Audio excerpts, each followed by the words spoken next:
Tennessee Republicans have passed a new congressional map that will likely strip Democrats of their one remaining seat in Congress. As the final votes were cast, one Democratic lawmaker stood on her desk in defiance. Minutes later, Democrats grew emotional while protesters around them chanted and screamed. So as SCOTUS dismantling this racial gerrymandering all across the South, Tennessee has taken the lead in making sure that their redistricting is done first, and all these liberals are freaking out, especially this one Democratic representative, Justin Pearson. What's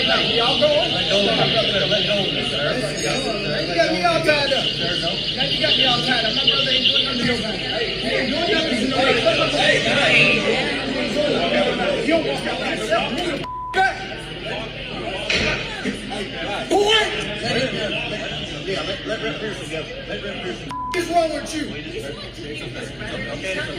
What's wrong with you? You stupid mother. So this Justin Pearson guy just explodes at this police officer for trying to keep the peace, calling him MFer and yelling boy like he thinks he's still in the 1950s. And he's also on MS Now trying to plead his case of how black people are still oppressed like it's the 1950s and they just can't vote now like they used to.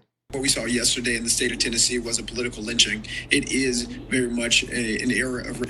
What we saw yesterday in the state of Tennessee was a political lynching.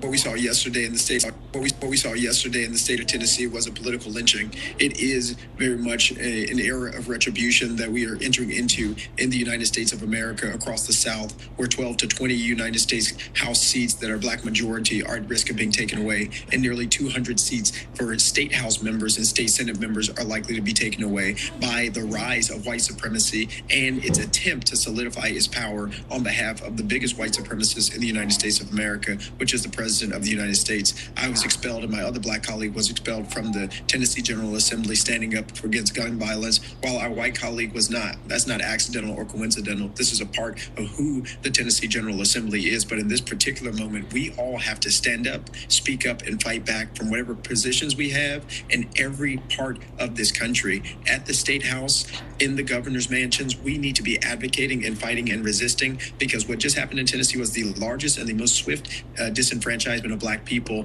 that we have seen in at least a century. Okay, fine. White supremacy, great. Now, please show us the receipts. Show us how blacks are still disenfranchised. Can they still not marry white women? Can they not vote? Can they not get loans? And so on and so forth, and any of these other Jim Crow kind of laws that have come out in the past? Please, let us know. We're waiting. Notice how, though, they can never provide receipts. They only make these threats to try to scare people and to think, oh, if I come out against them, I'm going to be considered racist. And maybe I am racist, I just don't know it. So I better just agree with them and let them have their way.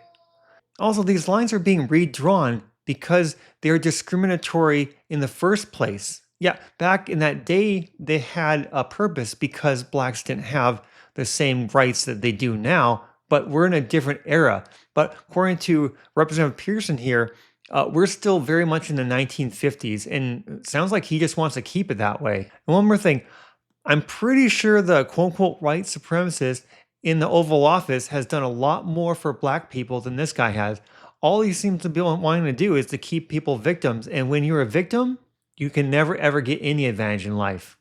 And like I mentioned at the start of this video, there is a similarity to January 6th, not in the fact of the violence, at least not that I've seen, but in the fact that these protesters were trying to interrupt or interfere with the democratic process. Breaking news on redistricting to tell you about now. Tennessee Governor Bill Lee just signed a new congressional map into law, splitting up the state's only majority black district.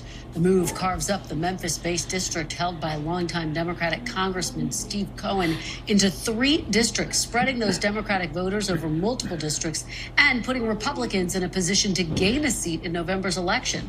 Earlier today, the Republican-led state legislature passed the new map despite protests from Democratic lawmakers and members of the public, both in and outside the chambers. Tennessee is now the 9th state to vote to approve a new congressional map ahead of the midterms. So really, there's nothing here for them to protest because there's been black people elected all over the place in many different offices, and there's no laws that are saying that they shouldn't be up there or that they won't be.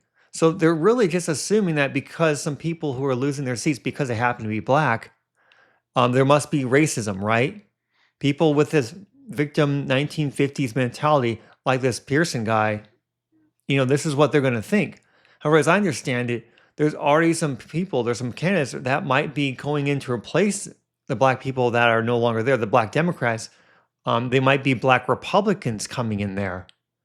Are they just the same as black Democrats to these people? I don't know. You tell me in the comments. What do you think?